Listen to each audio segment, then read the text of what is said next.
Hey everybody, you ready to knock this chapter out? Let's see if we can finish this up. I hope we do. High 8. My head shot up. I pulled up my binoculars again.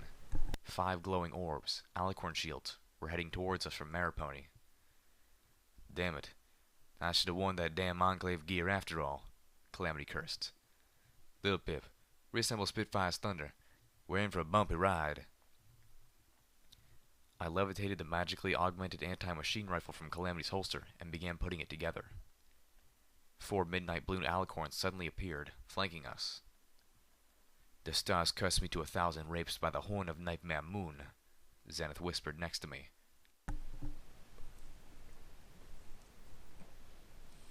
That's whoo! I don't know what to say to that. Just I need to take a minute to take that in. Damn Zenith. Wow. Shocking me nearly as much as the alicorn's arrival. You've been around Little Pip for too long, Velvet suggested, floating out her shotgun. The alicorns were already casting their shields. Welcome to the home of the goddess. The voice boomed in my head, reverberating with its own echoes. Oh, Velvet moaned, wavering. This is not good. Put away your puny weapons and come. You are my guests, for I, the goddess, have nothing to fear from you. Oh no. No. If she ain't got nothing to fear from us, why the show? Hell, why not just send us packing? Zenith looked between the three of us. What are you speaking of? But I knew. Oh, by the goddesses, the real ones. I knew. Heavily, I said. Because she wants us to do something for her. We were guided into the crumbling building. As we landed, we saw at least 3 dozen more alicorns standing about the crumbling ruins.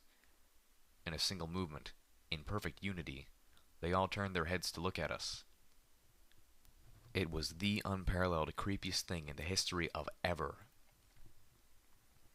Escorted through the doors by the 4 midnight blue alicorns, they dropped their shields. Honestly, they didn't need them. We were totally outmatched. I was surprised when the alicorns brought us to what looked like a security substation. You know, given how the alicorns without their shields seem just as fleshy and fragile as normal ponies, I could think of a few ways how you could turn tables on them. Mostly involving sneaking and putting mines in their pockets. I want to see that. I want to see that done. Within the building. This room seemed largely undamaged, save by time. The rest of the rooms and hallways we had seen were broken and crumbling, fragmented by the subterranean blast and eroded by centuries and weather. This small room seemed almost intact. There was no goddess here. There was nothing but some chairs, a bank of 4 dusty monitors and a microphone, a filing cabinet, and a few ridiculously pristine coffee cups. The area above the monitors was glass, but the long window looked out at nothing but a metal wall inches away. The opposite wall had a recessed door. There were odd grooves on the wall. I reckon this is our cell, Calamity said. If so, it would be stifling, and cramped if any of the alicorns tried to stay in here with us. We will talk, but first the goddess wishes you to see, to understand, and marvel. The voice of the goddess didn't merely reverberate, I realized. It was preverberated. Like there were dozens of smaller, weaker voices inside that voice, all trying to say the same thing at the same time, and not quite succeeding. It's going to be the master, isn't it?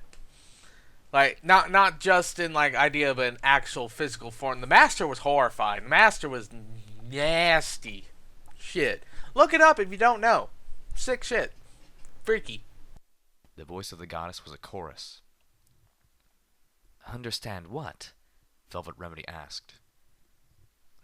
Also, I recognize this trope. I don't know if it has an actual name. It might. You can look it up on TV tropes, but always in either fantasy or sci-fi or whatever, if you have a being calling itself the god or the goddess, and there's one major voice with a dozen smaller, weaker ones echoing at the same time, it's always a flesh horror. like some kind of horrible fleshy monster thing with extra faces and mouths and shit. Like it. Think about it. That's always the case, isn't it? Fantasy, sci-fi, horror, whatever.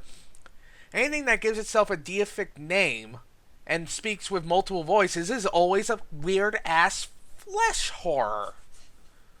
Ugh. That's what it's going to be, ain't it? Zenith looked at her, confused. The goddess. The security monitors flickered to life under the dust. One of them displayed colorful ponies in lab coats, milling about a much bigger version of this room, full of monitors and mainframes and banks of blinking lights. Ready when you are, a chartreuse pony with the cutie mark of a flask filled with bubbling green liquid said, glancing up at us through the monitor. These are images of the far past, Zenith intoned. The second monitor looked down on the vast factory floor. The factory was filled with 6 huge interconnected vats full of churning luminescent stews that rippled with lavender and green beneath glass coverings, the light casting colored shadows over everything. Arcane apparati hung down from the ceiling. Catwalks ringed the vats, and another hung suspended from the ceiling above and between them, stopping midway across the room with some manner of control panel at the end. Again with the catwalks over factory floors aesthetic of wartime Equestria, I groused. Is that? Say what you want, but as long as they have railings, they are far superior in worker safety when compared to the Galactic Empire and the New Order. You guys, I still can't get over that. In fucking episode 7, where Han and Kylo Ren are on the catwalk thing, and there's no railings. There's no railing. Oh my god, I didn't see it in 3D or anything. I hate 3D. I prefer my 2D movies until the technology's there, because I have to wear the 3D glasses over my normal ones. It's terrible for me. But oh god, no fucking railings, and then Han and Kylo Ren are just standing there, and I'm like, oh, because it's also a big chasm underneath them. So I'm like, there would be wind, wouldn't there? And all it takes, fucking hell, that freaks me out. It freaks me out. I hate it. I hate the Empires and hate. Why does the Empire hate guard railings? Oh, it's terrible. So complain all you want, Little Pip. As long as they are railings, they are far superior to this multi-planetary empire. It's scary as hell. Velvet Remedy began to ask as a single pony appeared on the third monitor. An elderly lavender pony with gray streaking her purple mane. The room behind her was about the size of this one, filled with identical monitoring equipment. But where we saw only a metal wall, her picture window looked out into the factory floor and monitor 2. Twilight Sparkle, I nodded. You goddessness. It's always her Calamity fault. said to the air, tapping on the last monitor. I hope you're aware that this one is broken. The monitor had a large crack running through it and was displaying only rainbow splotches. Broken? What? Of course I am. The goddess knows all. The little sub-voices continued to telepathically echo the last 2 words for several seconds after the goddess had spoken. Lovely, Velvet Remedy said snidely. Ready to begin pony testing, Twilight Sparkle said, sounding just a hint nervous. Send her in. Sending in test subject 1, the pony on the monitor 1 announced. Don't call her that, Twilight warned. She trotted over to look out the window, floating a coffee cup filled with what looked like tea to her lips, sipping primly. She set the cup aside and leaned her muzzle over a microphone. On monitor 2, a lovely blue unicorn with a mane that had aged to a luxurious... It's fucking tricksy, ain't it? The audio cassette was, oh god. I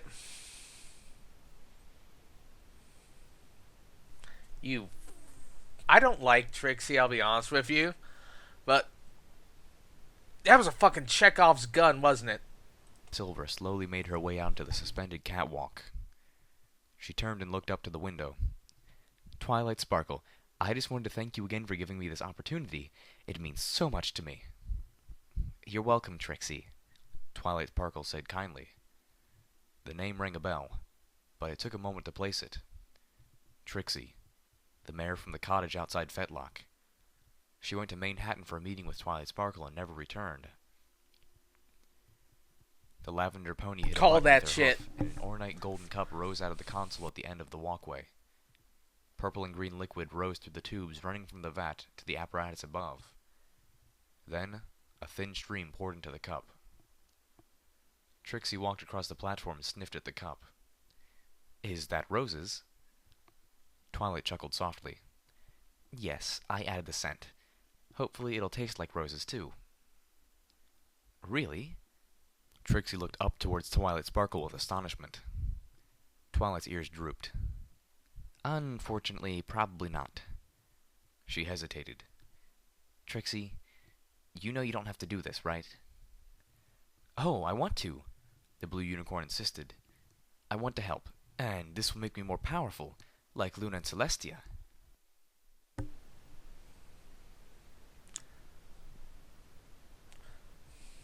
Okay, whenever you're testing a super soldier serum, and the person says this will make me more powerful, you might want to hold off on the testing. Like, think about the Captain America. The guy's like, I want to make sure this guy's right. So, they got the weak guy who's really... Captain America never said this will make... Like, Steve Rogers never said this will make me more powerful. He's like, this will help other people. Stuff like that. Twilight, you go watch Captain America. Then you'll know how to pick your candidates for your super serum. Well, not that powerful, but more powerful, yes. Like you, then. Twilight Sparkle looked uncomfortable.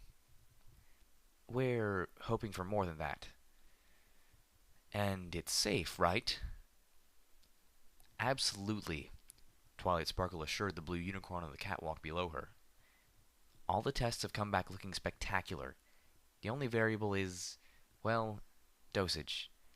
And for that we needed to do some testing with pony volunteers like you. With luck, we'll get it right the first time, and you'll be the first new alicorn since Luna was born. The unicorn... This is actually really amusing with Season 6, because apparently Luna and Celestia weren't born alicorns. Like, Flurry Heart's the only one. Like, Celestia says, like, we've never seen an alicorn born before. And Flurry Heart's pretty fucking powerful. Like, seriously. Flurry Heart's crazy powerful as a baby. I'm scared of what she's going to be like when she's older. I will admit, I actually prefer Luna and Celestia not being born alicorns, because it actually adds to their character. In the same way that I like Flurry Heart being the only, or currently the only born alicorn, because it gives that character potential when she grows older. Like, how do you deal with that?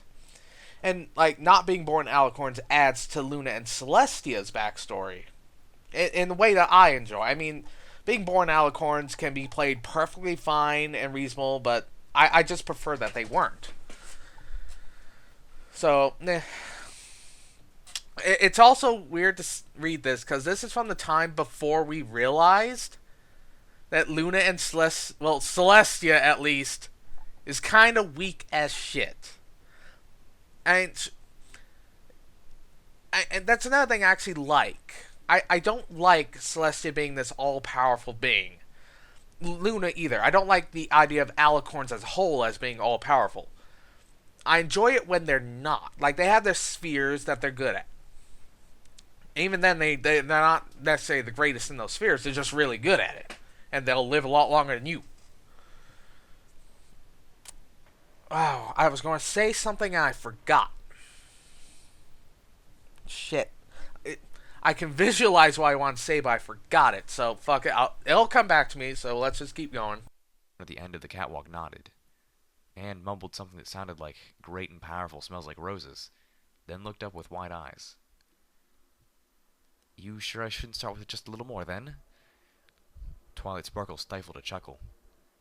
No, On the monitors above, everything happened at once. From the broken one, I could hear a terrible roar, and the rainbow sprays turned into a flaring light. On the other three, the world shook. On the first, chunks of ceiling came down, some killing ponies outright, one blocking the door. A mainframe toppled in a spray of sparks. On monitor 2, the entire factory floor shook. I could hear loud twangs as several of the cables holding the suspended platform snapped out of the ceiling. Sections of the catwalk fell. 2 of the vats were ruptured as a third of the ceiling came down, spilling their glowing contents onto the factory floor. I could see automatic systems severing and sealing the connections with the other vats. Trixie cried out as half the cables holding up her section of the catwalk gave way, turning it into a freely swinging platform. You were having this test on the catwalk? Ponies are dumb. And that's, after watching 6 seasons, that's actually really in character. Okay, I'll give you that. That ponies being idiots actually is really in character. Okay. Platform. On the third monitor, alarms were blaring. Radiation surge detected. Seismic activity detected. Toxic contamination warning. Safe room ceiling. No! Shouted Twilight Sparkle as a huge armored plate slid down over the door to her room. She turned to the window as a massive armored shutter swung down from above. Trixie! On monitor 2, Trixie's platform tipped, swinging in a low arc.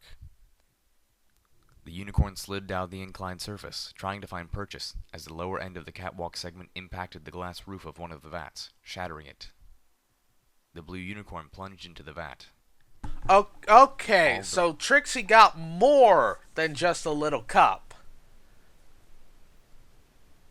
If she is a flesh monster like the Master was, that would explain why, because she just got fucking okay. The monitors flickered and went dead. The 4 of us stood in the security room, shaken, our eyes peeling away from the monitors to look at each other. Monitor 3 flickered back on. Dear Anypony, this is the Mayor of the Ministry of Magic, Twilight Sparkle, a weakened Twilight said. It's been 2 days now since the mega spell struck on Maripony. I can only imagine by the lack of rescue that this was not an isolated strike. I'm leaving this record in case some pony else does come. I'm trapped in safe room 3 on Maripony VATS level. The elder lavender pony addressed the camera. The safeguards that should allow me to open it aren't working, and unfortunately for me, I designed these rooms to withstand a nearby megaspell strike, so the room is more than a match for my own magic. Calamity, Velvet Remedy, Zenith, and I all watched the monitor, realizing we were watching. Why not teleport out? Okay. This was in Season 1 and Season 2. And so, we didn't really know. Because it's clear in the show that Twilight's teleportation does not require a line of sight. It just requires a very good, vivid seeingness. Or imagination, I don't know. Or maybe she had a magical thing on it. Because, zebras can't teleport. I would fucking call bullshit if they had that ability. So, you gotta remember, it was written Season 1 and mid-Season 2, this story was. Watching Twilight Sparkle's goodbye letter. My vision began to blur whitely. I tried to force myself not to cry. I'd cried too much this week already. But the tears rolled down my cheeks anyway. I'm out of food, and the safe room's water talisman seems to have been corrupted. She gave a wry smile as she said, At least I'm fairly confident that pure water isn't supposed to be that color.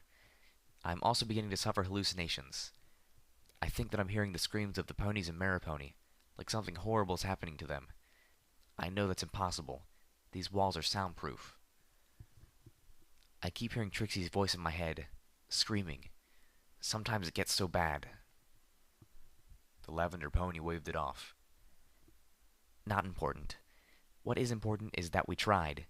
We tried, and we came so very close. Another week, maybe even just a few more days, and the work we did here would not only have changed the war. I believe we could have forced a peaceful resolution. I obviously see what you were trying to make the alicorn thingy. Super soldiers here. Okay, it's clear. Twilight has tunnel vision on this project because this would not have ended the war. This would not have forced a peaceful resolution in the war. Like a week, even a month, like no. Like if it worked at a week's time and it worked and you had these alicorns, like there's lots more pony testing that needs to be done. You need to actually train these people. You need to see his side effects. That would take months and months. And furthermore, how do you know the zebras, which, okay, Twilight had no idea about their religious fanaticism about what was going on. But, like, how do you know that the idea that you now are mass deploying divisions of alicorns wouldn't just cause them to launch their nukes anyway and say, fuck it! Fuck it, we'll kill them all! You know? Right? Yeah, right? Because, like...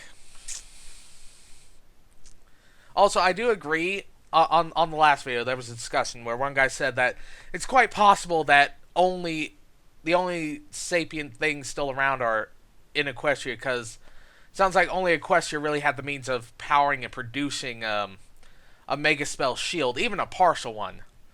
So it's quite possible that all zebras, other than the ones in Equestria, are dead. So they were really planning on going all out. Like, they were going pure Allah Akbar and the whole die in glory thing.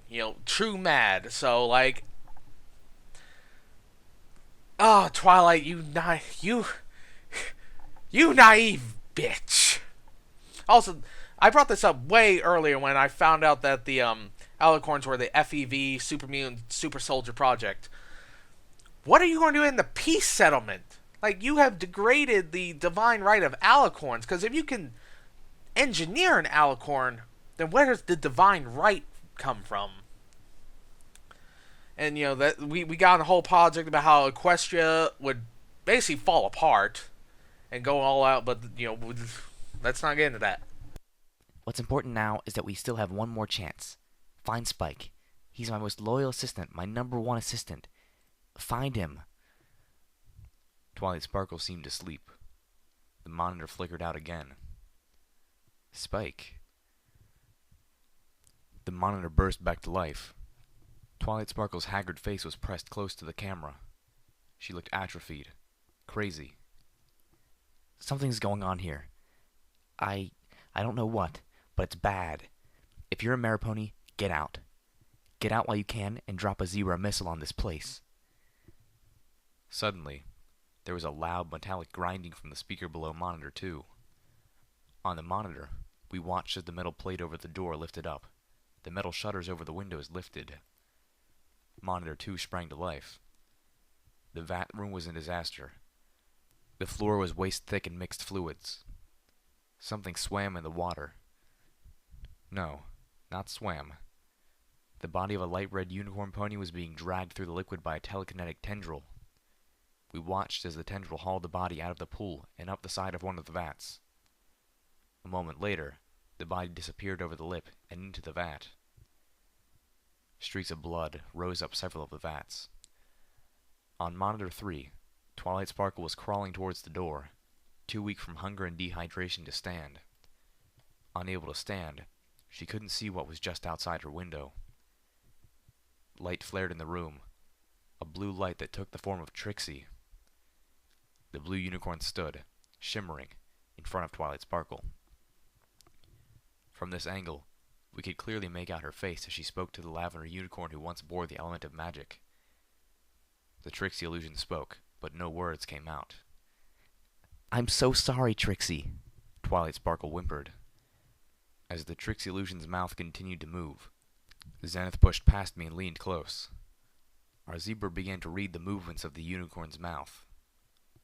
To be sorry for. Your experiment worked after all. It worked more wonderfully than we ever dreamed it would. Don't be sorry. Be happy. We're going to live forever, you and I.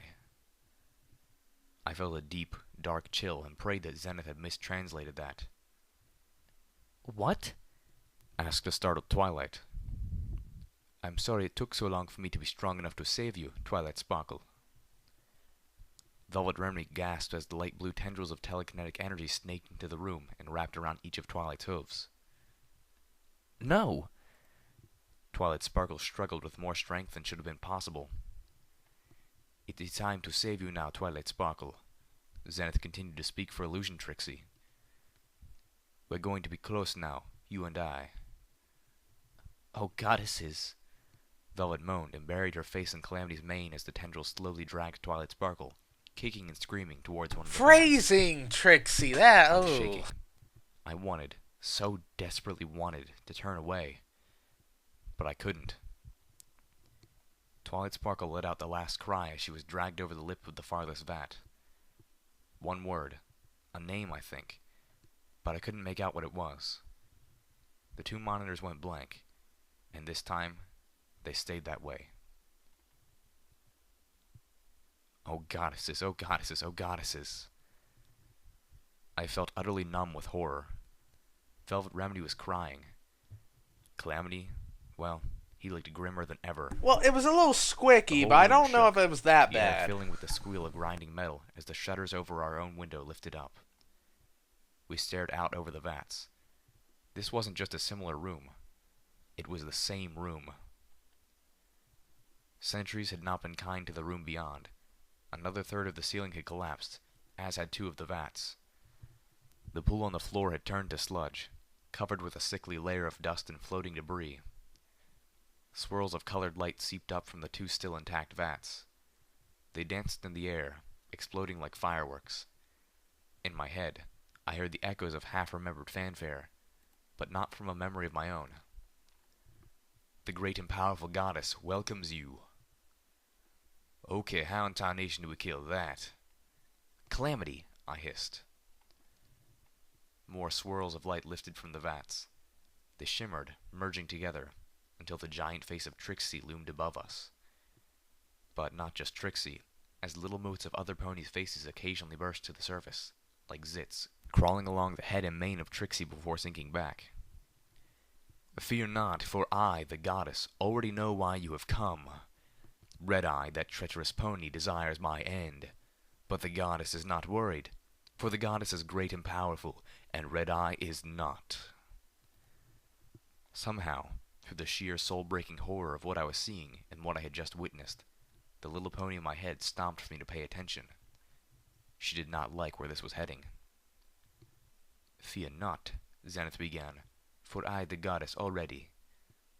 You can stop that now, Velvet Remedy hissed. Yet. I squeaked, then fought to find my voice. Red-Eye has seen these recordings, hasn't he? It matters not that he has seen them. That would be a yes. It matters that he has disobeyed me and plotted against me. It matters that he has been withholding from me. Red-Eye has not sent me a unicorn in over a year, and the goddess believes he will soon stand in the way of my unity altogether. And let me guess, I prodded. You need us to kill Red-Eye for you. Please let it not be something as stupid as that. There wouldn't be enough face-offs in the world. The illusionary fireworks changed. A spinning pinwheel of crimson flame swirled behind the floating glower of the goddess, over-signaling her displeasure. Ugh, Velvet Remedy whispered, cringing back. Even for a real goddess, this would be a bit much. She neighed. Honestly, if we must have an eldritch nightmare of arcane science goddess, does she have to be a freaky carnival sideshow goddess too? Do Sure, not be why not? absurd. The goddess can slay him at any time I choose, but... And here it comes. It is possible that he has discovered something that may be a threat to the new glorious world we are building, and before the goddess destroys him, I, must know what that is.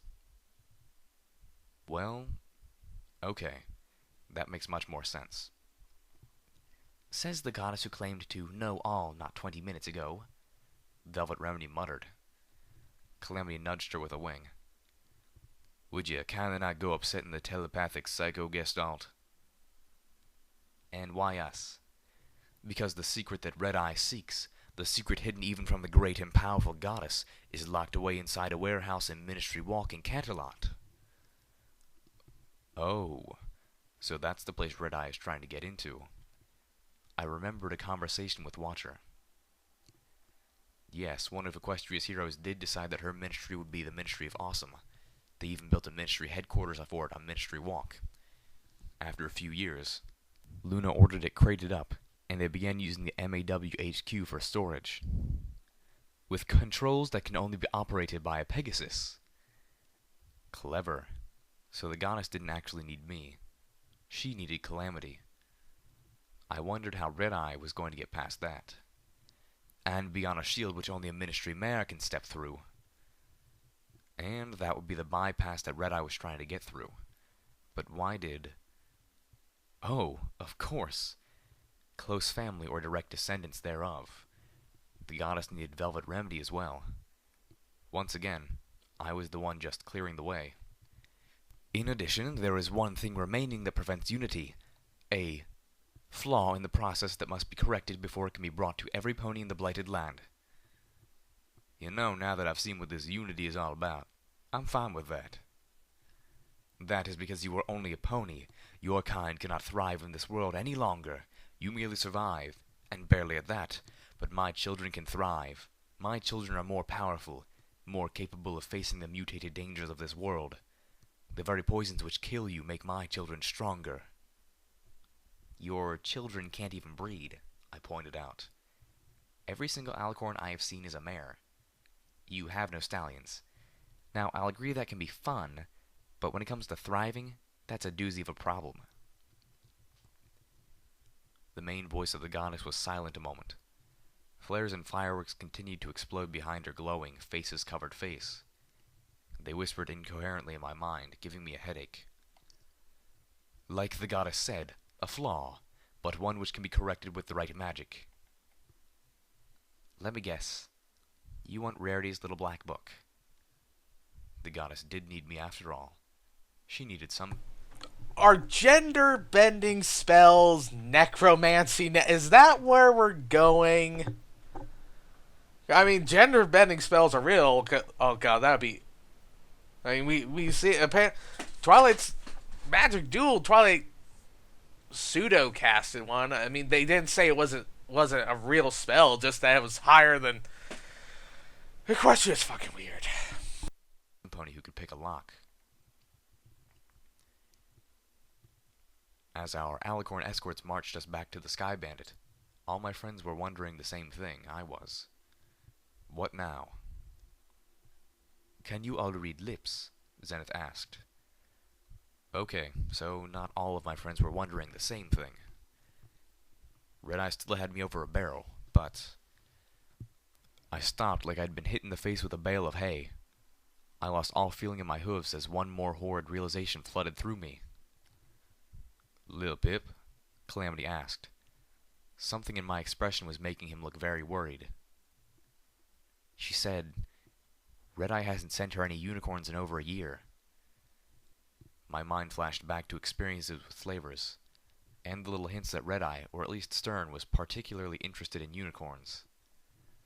And another unicorn, too. She'll fetch a pretty price, that one. If it wasn't a unicorn, I'd say toss it back in the lake. But if Red Eye wasn't sending unicorns to the goddess, I said darkly, then he's been keeping them for himself. I turned and looked to the others in desperation. Red Eye's been talking about controlling the weather, moving the sun and the moon. He couldn't do that if he just became an alicorn. But he's not aiming to become an alicorn. He's aiming to become one of... I pointed a hoof back at Maripony. One of that. The only way he could possibly hope to get that kind of power was to duplicate what happened to Trixie. And he could. He'd seen the videos, and based on his claim that the fortress in Everfree Forest was designed as a new home for the goddess, he was building a duplicate of the Maripony vats at the cathedral. He wasn't sending the goddess any unicorns, because unicorns have the strongest magic of all ponies, and he was keeping them to consume himself.